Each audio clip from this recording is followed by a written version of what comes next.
Vamos a caer a la dura realidad y para eso alguien que nos ayude a entender un poco todo lo que está pasando en el mundo de la justicia acá en Buenos Aires. Y tenemos un amigo, Alejandro Fargosi. ¿Cómo estás, Alejandro? Miguel Sorraquín te saluda. ¿Qué tal, Miguel? ¿Cómo estás? Muy bien, todo muy bien. Bueno, contanos un poco cómo ves estos movimientos que se están dando. ¿Cómo los ves?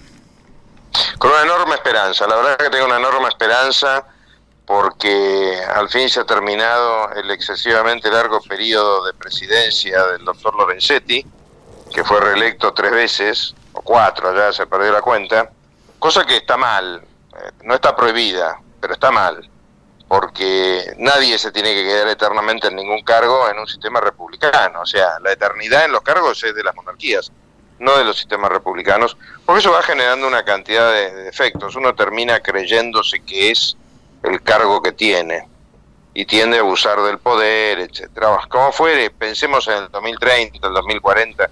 El doctor Rosenkrantz, yo lo conozco, obviamente, pero tiene 2 características que son claves. Es un abogado que fue en serio abogado exitoso, no de los abogados exitosos que ni siquiera tienen título, y además es un excelente académico, con lo cual seguramente lo que está haciendo al haber aceptado el cargo en la Corte es terminar su carrera profesional, y eso le permite romper una cantidad, o le va a permitir, si él así quiere y puede, romper una cantidad de estructuras que son las que nos hacen estar, no en la época del disco de Barry Manilow, sino en la época de cuando se escribió La Traviata de Verdi. Claro.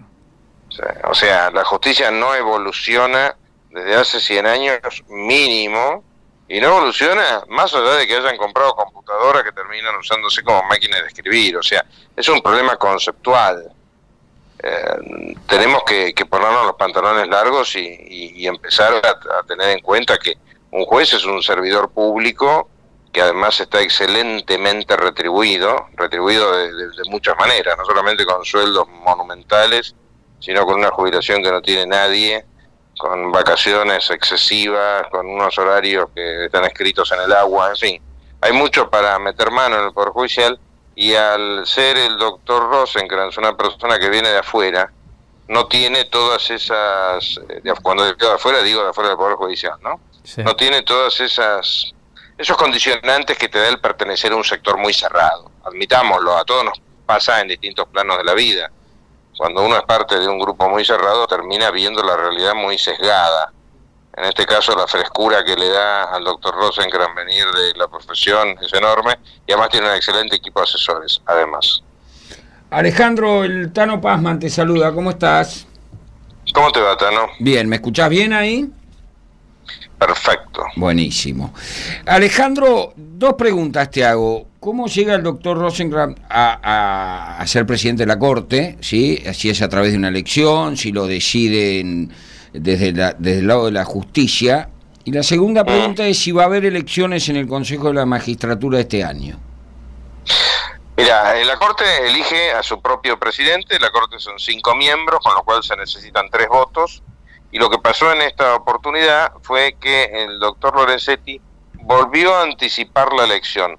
Ya lo había hecho en el 2015. En el 2015, él, en lugar de esperar que se venciera su mandato, que se iba a vencer después de que asumiera el presidente Macri, anticipó la elección. Es como si ahora el presidente Macri anticipa la elección y hace que llama votaciones para octubre, ponele. Bueno, él anticipó la elección, fue reelecto por vez número 3 o 4, como decía recién, y acá hizo lo mismo. Nadie sabe muy bien por qué. Hay quienes dicen que creyó que iba a ganar. Lo cierto es que la doctora Hayton de Nolasco, el doctor Rosenkrantz en sí mismo y el doctor Rosati decidieron que era mejor que fuese otro el presidente. Conclusión, perdió la votación y aparece en escena el doctor Rosenkrantz, a quien ya le están de alguna manera esmerilando la imagen, porque hay quienes, y yo creo que esto es una operación de prensa, te soy honesto, hay quienes dicen que bueno, que Rosenkrantz es una movida del propio Lorenzetti para que no sea Rosati.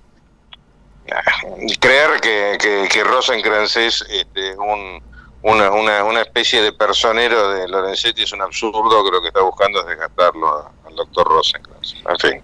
Así que así es como llega a la presidencia de la Corte. ¿Qué decías, perdón? ¿Y puede llegar a haber algún cambio más ahí? No que yo sepa, se ha empezado a comentar, pero viste que son típicos comentarios de pasillo, que algunos son ciertos y otros no, pero eso uno lo sabe cuando ocurren las cosas, no antes. Se les ha comentado que el doctor Lorenzetti saldría de la Corte, renunciaría a ser juez de la Corte, ya no es más presidente, pero sigue siendo juez de la Corte, renunciaría a ser juez de la Corte para dedicarse a la política. Quiero creer que eso no va a pasar, porque sería otra cosa que tampoco está prohibida, pero está mal. Claro. ¿Por qué está mal, desde mi punto de vista? La Corte es la que decide, en última instancia, qué es lo que está bien y lo que está mal en todos los planos de la vida de los ciudadanos. Una persona que va a la Corte no tiene que usar a la Corte como un trampolín para otros cargos. La tiene que usar para terminar una vida sirviendo a lo más excelso que tiene un sistema democrático, que es la justicia, lo que decide, repito, lo que está bien y lo que está mal. Así que espero que eso no ocurra. En fin. El otro tema no quiero dejar sin contestarlo, porque además me afecta o tiene una relación directa conmigo, que es las elecciones en el Consejo de la Magistratura. Este año vencen los mandatos de los actuales consejeros, y hay elecciones el 9 de octubre, donde votan los abogados que están matriculados acá en la capital, ¿no? Los que votan en la capital para elecciones nacionales y trabajan en la capital, son los que eligen al consejero que los va a representar durante 4 años en el Consejo. Bueno, uno de los que se presenta como candidato soy yo, que lo hago con un grupo de gente, de abogados, o sea, no estoy ni por el gobierno, ni por la oposición, ni por nadie, tratando de cumplir en serio lo que dice la Constitución, ¿no? Independencia en serio, no de palabra, sino en serio. ¿Y los demás candidatos quiénes serían? ¿Ya están decididos? ¿Esto es elección? Sí. Los otros candidatos hay un acuerdo entre el Colegio Público de Abogados y el Colegio de Abogados de la calle Montevideo, que tienen sus propios candidatos. Los radicales tienen con el gobierno también, el gobierno y los radicales han hecho un acuerdo, y ahí va Juan Pablo Masvélez también como candidato. Y hay después grupos menores, el kirchnerismo lo presenta al doctor Nissen, y me estoy olvidando de alguien, pero básicamente eso es como está dividido, bastante dividido va a estar el electorado. Con lo cual, esta vez la gente no se va a poder quejar, porque hay para elegir clarísimo entre las distintas características de cada sector, ¿no? El que quiere independencia podrá votarnos a nosotros, y el que quiera que esto siga en las manos de tal o cual grupo podrá votar a los otros. ¿Y a vos quién te acompaña? Salvo que sea una lista enorme de gente, pero ¿quiénes son los que te acompañan? Básicamente es un grupo de abogados totalmente que solo tiene actividad, no tiene actividad política, tiene actividad en la profesión, que se llama Bloque Constitucional, que se han formado hace varios años, pero claro, los grupos independientes son bastante difíciles de sostener. ¿Por qué? Porque al no colgar de ningún partido político, claro, de ninguna estructura formal, se hacen a pulmón en serio, o sea, no es broma. Vos pensás que uno de los temas que tiene la política, y se han visto este año a raíz de los cuadernos, es de dónde sale la plata hasta para hacer un cartel. Sí, claro. No, de esos son los temas que no se hablan, pero los que hacemos política independiente, política profesional independiente, como Bloque Constitucional, Yamil Santoro, que va a ser mi suplente, que es un chico joven de 31 años, los que hacemos política independiente en el plano profesional sabemos que todo lo tenés que pagar, como te pasa en tu casa. O sea, vos no tenés ni el perejil gratis como cuando éramos chicos. Claro. Ya ni el perejil es gratis, y eso, ¿qué ocurre? Como no tenés plata, te cuesta todo, no tenés una estructura, no tenés publicidad, no podés contratar expertos en comunicación, todo lo que pueden hacer los grupos preorganizados, vos no lo podés hacer. Dependés de gente buena como vos, que me preguntás el tema, y poder decirlo por radio. Está muy bien. Y está muy bueno que lo digas, y está buenísimo que la gente se entere, ¿no? Y está todo un poco en movimiento, ¿no? Está todo en movimiento, todo viendo qué es lo que pasa, porque no tenemos en realidad candidatos ni a presidentes, ¿no? Y en todos los lugares van a haber cambios. Nos encontramos con un 2019 que va a traer novedades, ¿no? Sí, exactamente, y además en este caso, en el caso del Consejo, el Consejo de la Magistratura es clave. ¿Por qué? Porque el Consejo es el que tiene por constitución la facultad de administrar el Poder Judicial. Durante la era Lorenzetti esto le fue impedido. Lorenzetti tomó una cantidad de medidas con su estilo que concentró todo el poder del sistema judicial. Y esto me consta, lo he vivido en carne propia, he sido el único que le votó en contra a alguna de sus iniciativas, que por supuesto perdí como en la guerra. Pero bueno, eso es tiempo pasado, hablemos del futuro.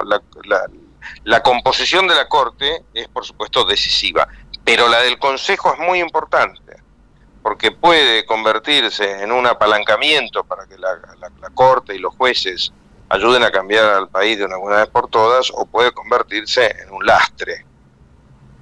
La idea que tenemos, los que nos hemos juntado en este intento por volver al Consejo que estoy haciendo, es precisamente hacer ahora lo que no pude en la época del kirchnerismo, porque estaba solo como dar el Día de la Madre. Claro, tal cual, totalmente. Bueno, Alejandro, te agradecemos muchísimo el contacto y seguramente nos vamos a volver a encontrar. Sí, señor, muchas gracias por el llamado. Un abrazo. Un abrazo grande, Alejandro. Hablamos con Alejandro Fargosi, abogado, ex integrante del Consejo de la Magistratura.